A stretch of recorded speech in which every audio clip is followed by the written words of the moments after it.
한 해 동안 대한민국에서 사라지는 노인 약 1만 5천 명. 통계로 따지면 노인 10명 중 1명이 흔적도 없이 사라지고 있습니다. 치매 때문일까요?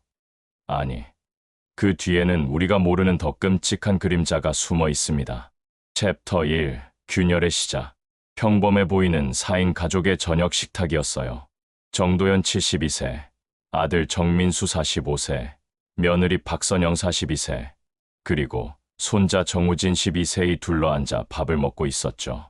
저는 30년 넘게 이 집에서 살아왔어요. 아내가 떠난 후 혼자 이 큰 집을 지키며 아들 가족과 함께 평화롭게 그렇게 생각하고 있었거든요. 젓가락질 소리, 밥 씹는 소리가 고요한 식탁에 울려 퍼진다. 손자 우진이가 갑자기 입을 열었어요. 엄마, 할아버지 없어지면 내 방 말고 컴퓨터 방도 내가 써도 되지? 순간 식탁이 얼어붙었어요. 마치 겨울 한파가 갑자기 덮친 것처럼 따뜻했던 공기가 차갑게 식어버렸죠. 제 심장은 마치 얼음물에 빠진 것처럼 급격히 식어갔어요.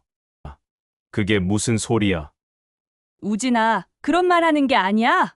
며느리가 황급히 우진이의 입을 막았지만 이미 늦었죠. 그 한마디가 제 머릿속에서 맴돌기 시작했어요. 마치 작은 돌멩이가 잔잔한 연못에 떨어져 작은 파문을 일으킨 것처럼 말이에요. 손이 살짝 떨리더군요. 없어진다는 표현이 뭔가 이상했어요. 12살 아이가 평소에 쓸 만한 단어가 아니었거든요. 우진아, 할아버지가 어디 가기로 했나? 아, 그게 엄마, 아빠가 우진아, 밥 먹어? 밥. 며느리가 너무 황급하게 말을 끊더군요. 뭔가를 숨기려는 것 같기도 하고 아니면 그냥 제가 예민하게 생각하는 건가 싶기도 했어요. 민수야, 무슨 이야기를 했길래 우진이가 그런 말을 하지? 아버지. 별거 아니에요. 애가 만화 보고 그런 거예요. 아들이 시선을 피하는 게 조금 이상하긴 했어요. 평소에는 눈을 마주치고 이야기하는 아이인데 하지만 별거 아닐 수도 있죠. 그냥 피곤해서 그런 걸 수도 있고요. 찰칵, 젓가락이 그릇에 부딪히는 소리. 갑자기 며느리가 우진이를 데리고 일어났어요. 우진아, 방에 가서 숙제해. 어른들 이야기 중이야. 아직 밥 안 다 먹었는데. 가서 과자 먹어. 조금 성급한 것 같았지만 아이 앞에서 어른 이야기하기 싫어하는 며느리니까 그럴 수도 있겠다 싶었어요. 민수야, 솔직히 말해봐. 뭔 이야기를 했길래 애가 그런 말을 하지? 아버지. 정말 아무것도 아니에요. 민수가 이 말을 살짝 닦더군요. 더운 것도 아닌데 조금 어색해 보였어요. 그 순간 전화벨이 울렸어요. 며느리가 급히 받더니 여보세요? 아, 네. 내일 만나요. 네, 준비 다 됐어요. 통화를 끝낸 며느리가 저를 희끗 쳐다보더군요. 뭔가 어색한 시선이었어요.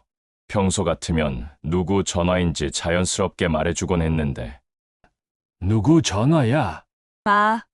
친구요. 뭔가 애매하게 대답하네요.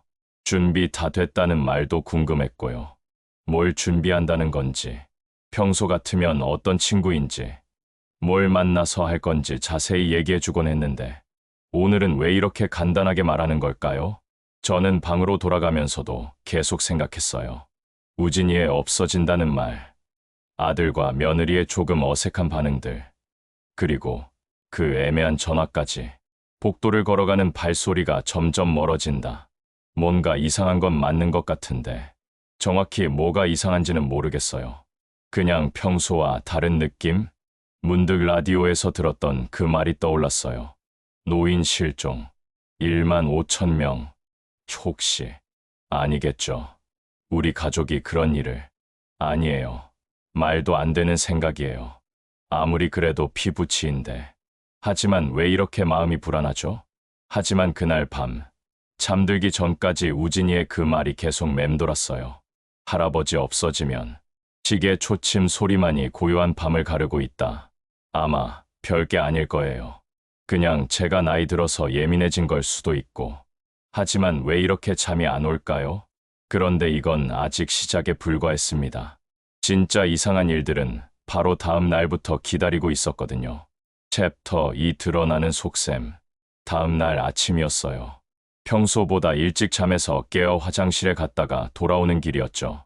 거실을 지나가는데 부엌에서 소곤소곤 이야기하는 소리가 들렸어요. 아직 새벽 6시인데 벌써 일어나서 뭘 하고 있나 싶어서 그냥 지나가려다가 제 이름이 들려서 멈춰 섰어요. 요즘 아버님이 자꾸 밖에 나가시잖아요. 혹시 길 잃으면 어떡해요? 제가 언제 자꾸 밖에 나갔다고요? 저는 평소에 일주일에 한두 번 마트 가거나 병원 갈 때 말고는 거의 집에 있는데. 그러게요. 어제도 산책 나간다고 하시더니 1시간이나 늦게 오셨고. 아, 그때 말하는 건가요? 평소에 30분 걷는데 어제는 날씨가 좋아서 조금 더 걸었을 뿐인데 1시간이나 늦었다고요? 저는 문 뒤에서 숨을 죽이고 더 들어봤어요. 이웃들한테도 미리 말해둬야 할 것 같아요. 혹시 아버님 못 보시면 바로 연락 달라고. 맞아요. 요즘 뉴스 보면 치매 걸린 어르신들 실종되는 일이 많다잖아요. 치매요. 저한테 치매가 있다고요? 말도 안 되는 소리예요. 40년간 의사로 일하면서 치매 환자들을 수없이 봤는데 제 상태를 제가 모를 리 없죠. 어제도 우진이 숙제 검사해줬는데 수학 문제며 영어 단어까지 다 정확하게 지적해줬거든요. 맞아요. 하루에도 몇 분씩 사라지신다니까요. 가족들이 아무리 찾아도 못 찾는 경우도 많고. 왜 이런 이야기를 하고 있는 걸까요? 마치 제가 정말 치매에 걸려서 곧 실종될 것처럼. 그때 며느리가 더 조용한 목소리로 말했어요. 사실 실종되시면 그것도 어떻게 보면 그런 말 하는 거 아니야. 뭐라고요? 실종되면 어떻게 보면 뭐라는 거죠? 며느리가 무슨 말을 하려던 건지 제 가슴이 두근두근 뛰기 시작했어요. 어제 우진이가 한 말이 다시 떠올랐죠. 할아버지 없어지면 혹시 정말로? 아니에요. 그럴 리 없어요. 제가 너무 예민하게 생각하는 거겠죠. 하지만 이상해요. 왜 이런 대화를 하고 있는 거죠? 그리고 왜 이렇게 조용조용 숨어서 발소리가 들리더니 두 사람이 부엌에서 나오는 것 같았어요. 저는 급히 방으로 들어가서 문을 살짝 닫았죠. 복도에서 발소리가 멀어진다. 침대에 앉아서 계속 생각했어요. 어제부터 뭔가 이상한 일들이 계속 생기고 있는 것 같은데. 그런데 가만, 실종되면 어떻게 보면이라는 말. 며느리가 끝까지 하지 못한 그 말이 뭐였을까요? 설마 다행이라는 말을 하려던 건 아니겠죠? 아니에요. 그럴 리 없어요. 제가 너무 부정적으로 생각하는 거예요. 하지만 왜 민수가 그렇게 급하게 말을 끊었을까요? 만약 정말 걱정해서 하는 이야기였다면 굳이 숨길 이유가 없잖아요. 시계가 째깍째깍 소리를 낸다. 아침 식사 시간이 되어서 거실로 나갔어요. 평소처럼 아무렇지 않게 행동하려고 했죠. 일찍 일어나시네요. 뭐 하고 계셨어요? 아, 그냥 청소 좀 하고 있었어요. 청소요. 부엌에서 그렇게 조용히 이야기하면서 청소를 했다고요? 며느리의 표정이 어제보다 더 어색해 보였어요. 눈을 제대로 못 마주치더군요. 우진이가 학교 가면서 인사했어요. 할아버지, 다녀오겠습니다. 그래, 조심히 다녀와라. 그런데 우진이가 나가고 나서 아들과 며느리가 또 무슨 이야기를 하더군요. 목소리를 낮춰서 정확히는 안 들렸지만 저는 신문을 보는 척하면서 귀를 기울였어요. 뭔가 계획을 세우는 것 같았어요. 언제 어떻게 이런 말들이 중간중간 들렸거든요. 이제 정말 확신이 서기 시작했어요. 어제 우진이 말, 새벽의 대화, 그리고 지금 이 수상한 분위기까지 뭔가 저와 관련된 일을 계획하고 있는 게 분명해요. 그런데 왜 저한테는 말 안 하고 숨기는 걸까요? 그때였습니다. 정말 충격적인 장면을 목격하게 될 줄은 꿈에도 몰랐거든요. 삶 조작에 며칠이 지났어요. 그 사이에 이상한 일들이 자꾸 생기더군요. 어제는 집 열쇠를 현관문에 꽂아둔 채로 외출했다며 며느리가 야단을 쳤어요. 그런데 저는 분명히 가방에 넣었거든요. 40년간 병원 운영하면서 열쇠 관리는 생명이었는데 제가 그럴 리 없어요. 그제는 지갑을 침실 서랍에 두고 나갔다고 하더군요. 평생 지갑을 바지 뒷주머니에 넣고 다니는 습관인데 이상했어요. 오늘 오후 며느리가 친정에 간다고 나갔어요. 혼자 있으니까 답답해서 산책을 나갔다 왔죠. 그런데 집 앞에서 이웃집 김 여사를 만났어요. 요즘 몸은 어떠세요? 며느리가 걱정이 많으시더라고요. 네. 무슨 걱정이요? 기운이 있으시다며. 자꾸 길을 잃으신다고 하던데요. 길을 잃다니요.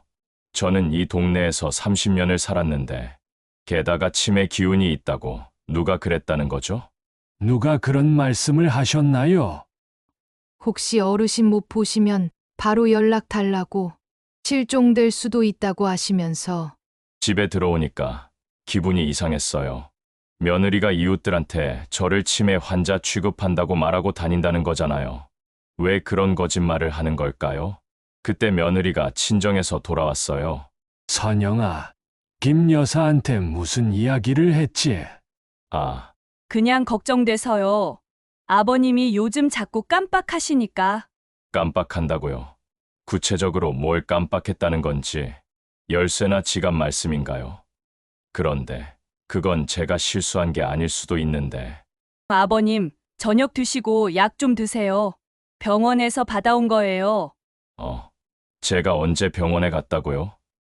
요즘 몸이 아픈데도 없어서 병원 근처도 안 갔는데 그런데 약이 어디서 나온 거죠? 약봉지를 보니까 정말 제 이름으로 되어 있더군요. 그런데 처방받은 기억이 전혀 없어요. 이상해요. 너무 이상해요. 며느리가 화장실에 간 사이 저는 슬쩍 며느리 방 앞을 지나갔어요. 문이 살짝 열려 있더군요. 평소 같으면 그냥 지나갔을 텐데 오늘은 왜인지 안을 보고 싶었어요. 책상 위에 메모지가 여러 장 있더군요. 가까이 가서 보니까 밤마다 외출하시는 습관이 생겼어요. 지갑이나 열쇠를 자꾸 잃어버리세요. 이웃들에게 실종 위험 알려두기. 뭐죠? 이게? 마치 제 행동을 기록해둔 것 같은데 아니면 계획을 세워둔 건가요? 그 밑에 또 다른 종이가 있었어요. 붉은 펜으로 쓰여 있더군요. 브로커 연락 완료 다음 주 실행. 브로커요? 무슨 브로커를 말하는 건지. 실행이라니 뭘 실행한다는 거죠? 아버님, 거기서 뭐 하세요? 깜짝 놀라서 뒤돌아보니까 며느리가 서 있더군요. 언제 화장실에서 나온 건지. 아, 그냥 지나가다가. 방 안은 왜 들여다보세요? 개인 공간인데. 며느리의 목소리가 차갑더군요. 평소보다 훨씬. 저는 제 방으로 돌아와서 계속 생각했어요. 그 메모들이 도대체 뭔 의미인지. 브로커 연락 완료. 다음 주 실행. 이게 혹시 저와 관련된 건가요? 그리고 그 약. 제가 처방받지도 않은 약을 어떻게 받아온 건지. 40년간 의사로 일하면서 이런 상황은 처음이에요. 뭔가 저를 둘러싸고 음모가 꾸며지고 있는 것 같은데 아직도 믿기지 않아요. 제 가족이 저한테 그런 일을. 하지만 증거들이 하나둘씩 쌓여가고 있어요. 내일은 어떤 일이 또 벌어질까요? 그 다음 주 실행이라는 게 도대체 뭘 의미하는 건지. 창밖으로 석양이 지고 있다. 병원을 운영할 때는 모든 상황을 통제할 수 있었는데 지금은 제 집에서조차 뭔가 제 모르는 일들이 벌어지고 있어요. 그런데 이건 아직 빙산의 일각에 불과했습니다. 진짜 충격적인 진실은 바로 내일 밝혀질 예정이었거든요. 사위기에 다음 날 아침 며느리가 일찍 나갔어요. 어디 간다는 말도 없이 말이죠. 저는 어젯밤부터 잠을 제대로 못 잤어요. 그 메모들이 계속 머릿속에 맴돌았거든요. 브로커 연락 완료. 다음 주 실행. 병원에서 일할 때도 이런 식으로 계획을 세웠어요. 수술 스케줄이나 치료 계획 같은 것들. 그런데 이번엔 제가 그 계획의 대상이 된 것 같아서 소름이 끼쳤죠. 오전 10시쯤 집 앞에서 낯선 남자가 며느리와 이야기하는 걸 봤어요. 창문 너머로 슬쩍 보니까 40대 정도 되는 남자가 뭔가 종이를 보여주면서 설명하고 있더군요. 며느리는 고개를 끄덕이면서 진지하게 듣고 있었고요. 그 남자가 우리 집을 가리키면서 뭔가 설명하는 것 같았어요. 마치 집 구조를 파악하는 것처럼. 네, 알겠습니다. 그럼 계획대로 진행하죠. 걱정 마세요. 이런 일은 저희가 전문이니까 흔적도 남지 않을 거예요. 흔적도 남지 않을 거라고요. 도대체 무슨 일을 계획하고 있는 건가요? 남자가 떠나고 며느리가 집으로 들어왔어요. 저는 급히 거실로 나가서 신문을 보는 척했죠. 누구 왔었어요? 보험 설계사요. 보험 설계사가 흔적도 남지 않을 거다라고 말한다고요? 이상하네요. 점심 먹고 며느리가 장 보러 나간 사이 저는 며느리 방을 다시 살펴봤어요. 어제 본 메모들이 있던 자리를 찾아봤죠. 책상 서랍을 열어보니까 더 충격적인 것들이 있었어요. 정도연 72세 치매 초기 증세. 최근 6개월간 실수 기록. 가족들의 증언기를 잃거나 물건을 분실하는 일이 잦음. 예상 실종 시나리오 밤늦은 산책 중. 뭐죠? 이게 마치 공식 문서처럼 정리되어 있는데 제 이름으로 된 가짜 진료 기록 같은 거예요. 그 밑에 또 다른 서류가 있었어요. 실종자 가족 지원 안내, 수사 종료 후 재산 정리 절차, 유족, 보상 및 상속 진행 방법. 이제 확실해졌어요. 이 사람들이 정말로 저를 실종시키려고 계획하고 있다는 게 40년간 의사로 일하면서 각종 서류들을 봐왔지만 이런 치밀한 계획서는 처음 봤어요. 마치 전문 업체에서 만든 것 같더군요. 그때 현관문이 열리는 소리가 들렸어요. 며느리가 돌아온 것 같았죠. 저는 급히 서류들을 원래대로 정리하고 방에서 나왔어요. 아버님, 거기서 뭐 하고 계셨어요? 또 들켰네요. 며느리의 눈빛이 어제보다 더 차갑게 느껴졌어요. 아, 화장실 갔다 오다가. 앞으로는 제 방에 들어오지 마세요. 사생활이 있잖아요. 사생활이라. 제 실종 계획을 세우는 게 사생활인가요? 저녁 먹을 때 민수가 돌아왔어요. 며느리가 뭔가 귓속말을 하더니 두 사람이 심각한 표정으로 저를 바라봤어요. 아버지, 요즘 몸은 어때요? 건망증 같은 거 없으시고? 건망증이요. 왜 자꾸 그런 걸 물어보는 거죠? 멀쩡해요. 뭘 깜빡한 적도 없고. 그런데 이웃들이 좀 걱정하시던데.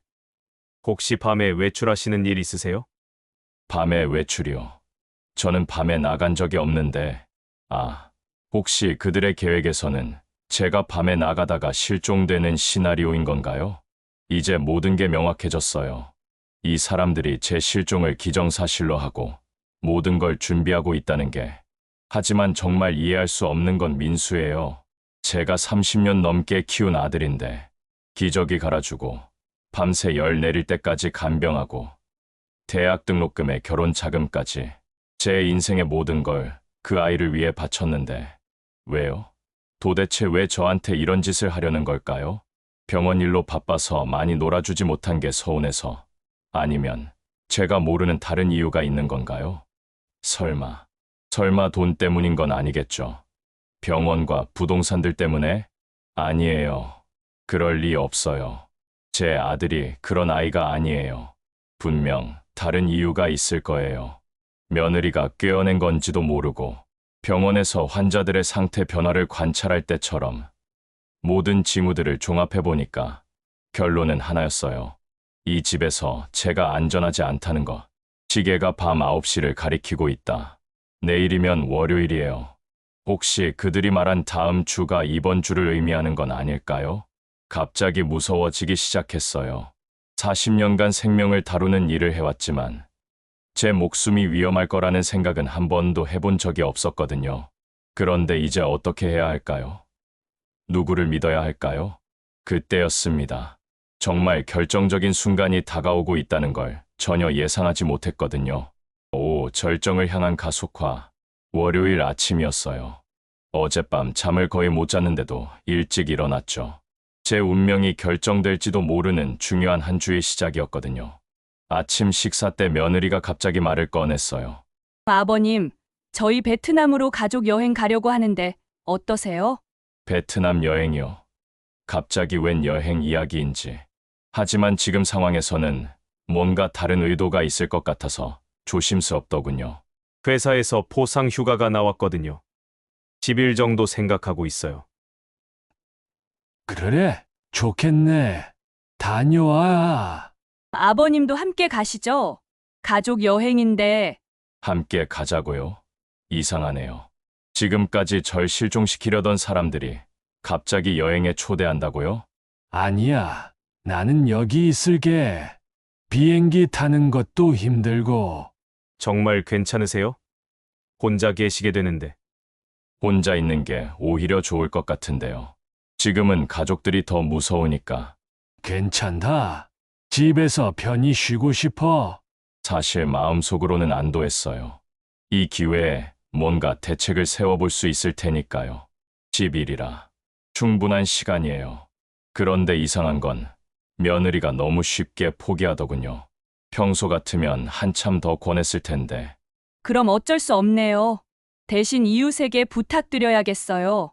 이웃에게 부탁이요. 혹시 저를 감시하라는 건 아닐까요? 오후에 며느리가 정말로 김 여사네 집에 갔더군요. 창문 너머로 보니까 뭔가 진지하게 이야기하고 있었어요. 1시간 후 돌아와서는 김 여사님께 부탁드렸어요. 혹시 아버님 못 보시면 바로 연락 달라고. 그래요. 역시 감시망을 깔아두는 거군요. 그 다음 며칠 동안은 정말 바빴어요. 짐 싸고 여행 준비하느라. 하지만 저는 뭔가 이상한 걸 발견했죠. 화요일 저녁, 며느리가 따뜻한 우유를 가져다 주더군요. 아버님, 이거 드시고 푹 주무세요. 몸에 좋은 영양제도 넣었어요. 영양제를요. 평소에 그런 걸 챙겨주지 않던 사람이 갑자기 우유를 받아들고 한 모금 마시려다가 멈췄어요. 뭔가 이상한 냄새가 났거든요. 40년간 의사로 일하면서 각종 약물 냄새에 익숙해진 코인데 이건 분명 수면제 냄새였어요. 며느리가 나간 후 저는 그 우유를 화분에 부었어요. 그리고 며칠 후 그 화분에 꽃이 시들어 버렸죠. 역시 단순한 수면제가 아니었던 거예요. 수요일 밤에는 더 충격적인 걸 발견했어요. 며느리가 샤워하러 간 사이 또 한 번 그 방에 들어가 봤거든요. 이번에는 서랍 맨 아래쪽까지 뒤져봤죠. 그랬더니 정말 믿을 수 없는 서류들이 나왔어요. 이미 작성된 실종신고서였어요. 제 이름으로 제 인적 사항까지 다 적혀 있고 신고 일자만 비어 있더군요. 그 밑에는 더 소름 끼치는 게 있었어요.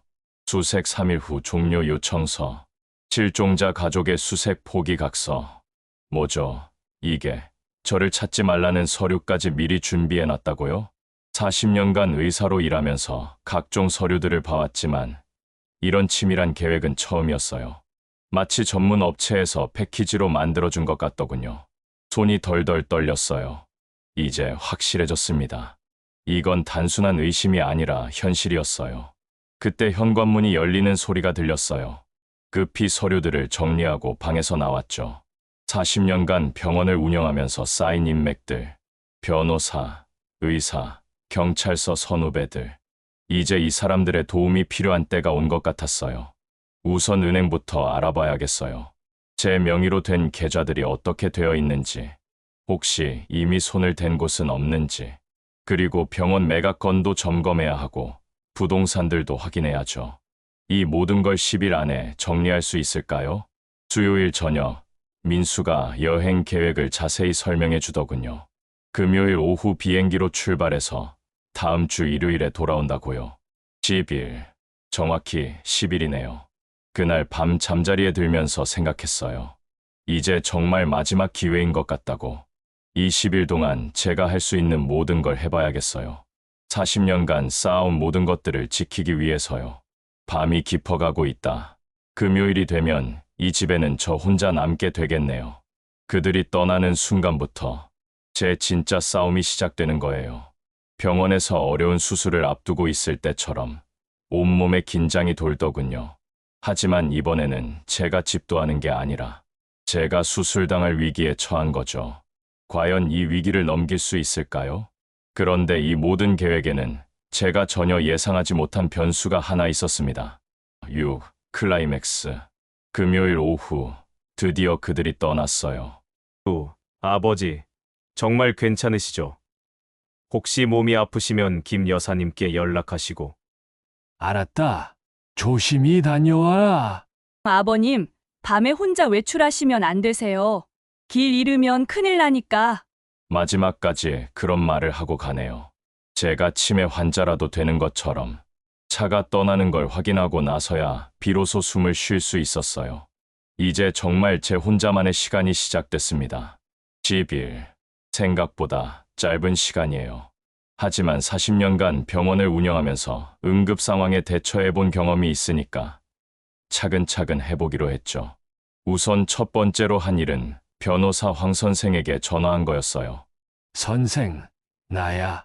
급한 일이 생겨서 그러는데 내일 만날 수 있을까?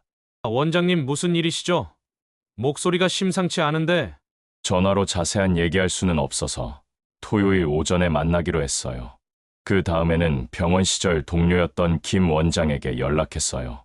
지금 경찰서장하고 친한 친구거든요. 김 원장, 혹시 경찰서장 소개 좀 부탁할 수 있을까? 중요한 일이 생겨서. 그럼요, 원장님. 내일 아침에 약속 잡아드릴게요. 그리고 은행으로 달려갔어요. 제 명의로 된 모든 계좌를 점검해야 했거든요. 다행히 아직 손을 대지 않았더군요. 하지만 이상한 건 며느리가 제 통장을 들고 와서 잔액 조회를 한 기록이 있다는 거였어요. 역시 돈을 노리고 있었던 거군요. 그날 밤, 저는 제가 가진 모든 재산을 정리해봤어요. 강남에 있는 병원 건물, 수원의 아파트 2채, 그리고 각종 예금과 적금들. 40년 동안 모은 게 이 정도네요. 이 모든 걸 지키기 위해서라도 포기할 수 없어요. 토요일 오전, 황 변호사를 만났어요. 원장님, 이게 정말 사실이신가요? 가족이 그런 계획을. 모든 상황을 설명하니까 변호사도 깜짝 놀라더군요. 그러면서 조언을 해주었어요. 우선 모든 증거를 수집하시고 재산 보전 조치부터 취하셔야 합니다. 그래서 바로 그 자리에서 긴급 조치를 취했어요. 모든 예금을 다른 은행으로 이체하고 아파트들은 매매 계약을 체결해서 다른 곳으로 옮겼죠. 병원 건물도 급매로 내놓았어요. 그리고 오후에는 경찰서를 찾아갔어요. 서장님이 저를 정중하게 맞아주시더군요. 40년간 지역 의료진으로 활동했던 덕분이겠죠. 서장님, 제 가족이 저를 실종시키려는 계획을 세우고 있는 것 같습니다. 원장님, 그게 정말이신가요? 증거가 있으신가요? 다행히 며느리 방에서 찍어둔 사진들과 메모들이 있었어요. 그걸 보여드리니까 서장님도 심각하게 받아들이시더군요. 일요일에는 이삿짐 센터에 연락해서 제 짐을 모두 수원 아파트로 옮겼어요. 이제 이 집과도 작별할 시간이군요. 30년 넘게 살았던 집인데 마지막 밤을 보내면서 많은 생각이 들었어요. 민수가 어렸을 때 이 거실에서 뛰어다니던 모습, 첫 걸음마를 떼던 순간, 대학 합격하고 기뻐하던 얼굴, 모든 게 아름다운 추억이었는데 어떻게 이런 일이 벌어진 걸까요? 창밖으로 달빛이 비치고 있다. 그러고 보니까 며느리가 말한 다음 주 실행이 바로 내일부터네요. 월요일, 만약 제가 아무것도 모르고 있었다면 정말로 그들의 계획대로 됐을지도 모르겠어요. 하지만 이제는 다릅니다. 모든 준비가 끝났거든요. 내일 그들이 돌아왔을 때 어떤 표정을 지을지 벌써부터 궁금하네요. 그런데 정말 예상하지 못한 건 그들이 예정보다 하루 일찍 돌아올 줄은 몰랐다는 거예요. 챕터 7하강 행동. 일요일 밤 10시, 예상보다 하루 일찍 현관문이 열리는 소리가 들렸어요. 베트남에서 돌아온 가족들이었죠. 저는 수원 아파트에서 이 소식을 김 여사한테서 들었어요. 정 원장님, 큰일 났어요. 댁에 모르는 사람이 살고 있다고 난리예요. 드디어 시작됐군요. 제가 그토록 기다린 순간이 다음 날 오전, 저는 차분하게 옛집으로 향했어요. 30년 넘게 살던 집 앞에 서니까 감회가 새로웠죠. 민수와 선영이 현관 앞에서 어쩔 줄 몰라 하고 있더군요. 짐 가방들을 끌고 서서 당황한 표정으로. 아버지, 여기 계셨군요. 집에 무슨 일이? 무슨 일이냐고? 내가 사라지기 전에 내 손으로 정리했다. 민수의 얼굴이 하얗게 질렸어요. 선영은 뭔가 눈치챈 듯 불안한 표정을 짓더군요. 저는 가방에서 서류 뭉치를 꺼냈어요. 그동안 수집한 모든 증거들이었죠. 이걸 보고도 그런 소리 할 수 있겠나? 실종신고서, 수색 포기각서, 그리고 브로커와 주고받은 메시지들까지 모든 걸 보여줬어요. 민수가 서류들을 보더니 완전히 얼어붙었어요. 선영은 뒤로 물러서면서 변명을 늘어놓기 시작했죠. 하지만 저는 화분 실험 결과와 함께 약물 분석 자료도 보여줬어요. 그리고 경찰서에서 이미 수사를 시작했다고 말했죠. 그 말을 듣는 순간 선영의 다리에 힘이 빠졌나 봐요. 주저앉으면서 울음을 터뜨리기 시작했어요. 저는 더 이상 참을 수가 없었어요. 30년 넘게 쌓여왔던 모든 감정이 한순간에 터져나왔죠. 도대체 왜 그랬냐? 너 정말 내 아들 맞냐? 민수가 고개를 들지 못하고 있었어요. 저는 계속해서 소리쳤어요. 아무리 내가 늙었어도 너무하는 거 아니야. 내가 어렸을 때 몇 번을 밤새워 간병했는데 대학 등록금, 결혼 자금까지 내 인생 전부를 너한테 바쳤는데. 목소리가 떨리기 시작했어요. 화가 나서가 아니라 너무 슬퍼서였죠. 아버지. 저희가 빚이 너무 많아서 정말 다른 방법이 없었어요. 빚이 있으면 나한테 말을 했어야지. 나 죽여서 해결할 일이야. 가슴이 너무 아팠어요. 정말 이럴 줄 몰랐거든요. 돈 때문에, 고작 돈 때문에 아버지를 죽이려고 했다니. 선영이 울면서 사과했지만 저는 이미 마음을 정했어요. 사실 마음 한편으로는 너무 아팠어요. 그래도 몇 년간 가족이었는데, 특히 민수는 제가 손수 키운 아들인데, 하지만 저를 죽이려던 사람들이니까 이제 용서할 수는 없었어요. 너희들 일은 너희들이 알아서 해라. 나는 이제 자유롭게 살 거다. 정말 오랜만에 속이 시원한 기분이었어요. 병원 건물도 팔렸고, 모든 예금도 안전하게 옮겨놨고, 새로운 곳에서 새로운 삶을 시작할 준비도 다 됐어요. 40년 동안 모은 재산을 모두 제가 지켜냈죠. 만약 그들의 계획대로 됐다면 이 모든 게 그들 손에 넘어갔을 텐데, 햇살이 따스하게 비치고 있다. 아버지. 죄송합니다. 저희 좀 살려주세요. 하지만 저는 돌아서지 않았어요. 이미 늦었거든요. 30년 넘게 키운 아들이지만 저를 없애려 했던 사람이니까 이제 그냥 남남으로 살아가는 거죠.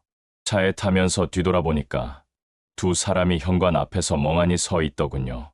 앞으로 그들이 어떻게 살아갈지는 모르겠지만 그건 이제 제 상관할 일이 아니에요. 저는 새로운 삶을 향해 달려가고 있었거든요. 그런데 이 이야기에는 아직 마지막 한 장면이 남아 있습니다. 새로운 시작과 여운. 3개월이 지났어요.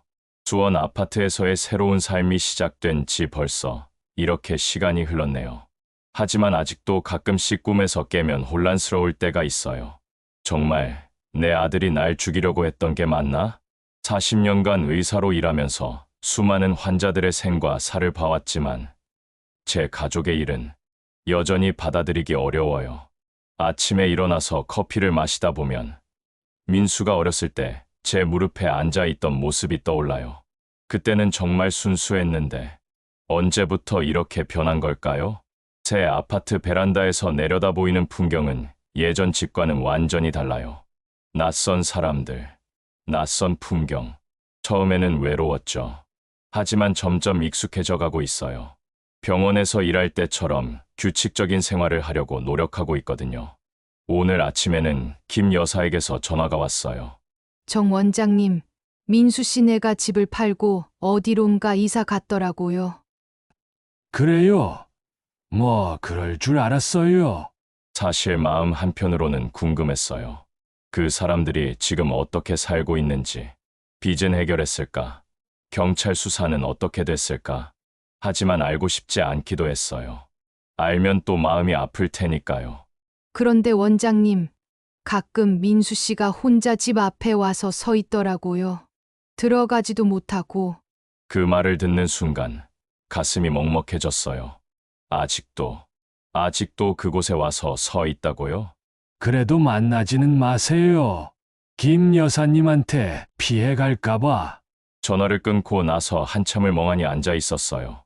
30년을 키운 아들인데 정말 이렇게 끝내는 게 맞는 걸까요? 아무리 절 죽이려고 했어도 여전히 제 아들인데. 아니에요. 안 돼요. 이런 생각하면 안 되죠. 저를 없애려고 독까지 탄 사람들이에요. 용서할 수는 없어요. 아무리 피가 섞인 사이라도 창밖으로 석양이 지고 있다. 병원 건물 매각 대금과 예금들로 여생을 보내기에는 충분해요. 이제 누구 눈치 보지 않고 누구에게 당하지도 않으면서 자유롭게 살 수 있어요. 며칠 전에는 옛 병원 동료들과 만났어요. 다들 제 상황을 알고 놀라더군요. 정말 믿기지 않네요. 가족이 그런 일을. 저도 아직 믿기지 않아요. 가끔 꿈인 것 같기도 하고. 그래도 잘하신 거예요. 미리 알아채시고 대처하셔서 40년간 의사 생활하면서 배운 게 있다면 위험한 징후를 놓치지 않는 거죠. 동료들과 이야기하다 보니까 조금 마음이 편해졌어요. 제가 잘못한 게 아니라는 걸 확인받은 기분이랄까요. 집에 돌아와서 거울을 봤어요. 3개월 사이에 머리가 더 하얘졌네요. 하지만 표정은 예전보다 편안해 보여요. 더 이상 누군가 절 해치려고 하지 않지만 밤이 되면 여전히 잠이 안 와요. 가끔 악몽을 꿀 때도 있어요. 민수가 웃으면서 제게 독이 든 우유를 건네는 꿈을. 아침에 커피를 마실 때도 한 번씩 확인하게 돼요. 누가 뭔가를 탄 건 아닌지. 혼자 사는데도 그래요. 이상하죠?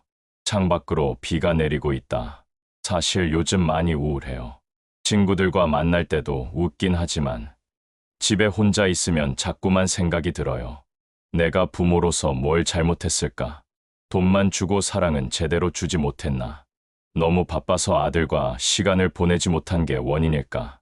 하지만 그래도 죽이려고 하는 건 너무했잖아요. 아무리 그래도. 이게 진짜 내 인생인가? 혼자 중얼거리다가 또 눈물이 났어요. 요즘 자주 그래요. 시계가 밤 10시를 가리키고 있다. 내일은 또 어떻게 보내야 할까요? 40년 동안 환자들을 위해 바쁘게 살았는데 이제는 할 일도 없고 가족도 없고 정말 혼자네요. 빚 때문이라고 했죠. 결국 그게 진짜 이유인지도 모르겠지만 빚 때문에 아버지를 실종으로 둔갑시키려고 했다니 너무 허탈하고 공허해요. 제가 뭘 잘못한 걸까요? 돈을 너무 많이 줬나? 아니면 너무 적게 줬나? 사랑을 제대로 표현하지 못했나? 40년간 의사로 일하면서 수많은 가족들을 봤는데 제 가족은 왜 이렇게 됐을까요? 가끔 길에서 아버지와 아들이 함께 걷는 모습을 보면 마음이 아파요. 저도 한때는 민수와 그런 시간들이 있었는데 창밖으로 아이들이 뛰어노는 소리가 들린다. 하지만 이렇게만 있을 수는 없겠어요. 며칠 전에 결심했거든요. 병원 매각 대금이랑 남은 돈으로 뭔가 의미 있는 일을 해보려고요. 어려운 환자들 수술비 지원이라든지 의료 봉사라든지 40년간 의사로 살았으니까 마지막까지 그렇게 살아야죠. 그러면서 조금이라도 이 아픔을 잊어볼 수 있을 것 같아요. 다른 사람들을 도우면서 제 마음도 조금씩 치유될 수 있을까요? 완전히 잊을 수는 없을 거예요. 아니, 영원히 못 잊을 것 같아요. 이 아픔을. 그래도 다시 누군가에게 필요한 사람이 되어보려고 해요. 그게 제가 살아갈 이유가 될 것 같거든요.